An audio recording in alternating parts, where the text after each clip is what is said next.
賈梅士，葡萄牙最偉大嘅詩人之一，亦都係西方文學入邊嘅經典人物。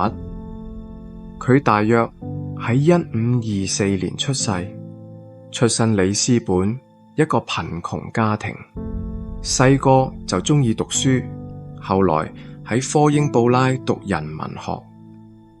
年輕嗰陣，賈梅士好有血性，去過摩洛哥打仗，為國出力，但係喺戰場上失去咗一隻眼，變成咗單眼佬。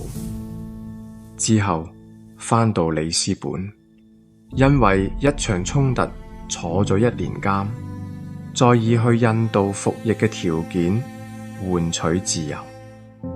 佢漂泊多年，去過果亞、紅海，仲喺澳門做過軍官，研究當地風俗、歷史同地理。呢段東方歲月為佢日後嘅詩作留下深刻印象。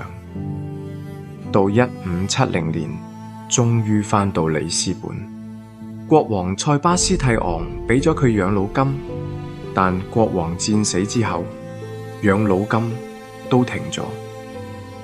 晚年嘅賈梅士生活貧困，得忠心嘅僕人陪住佢，最後喺1578年離世。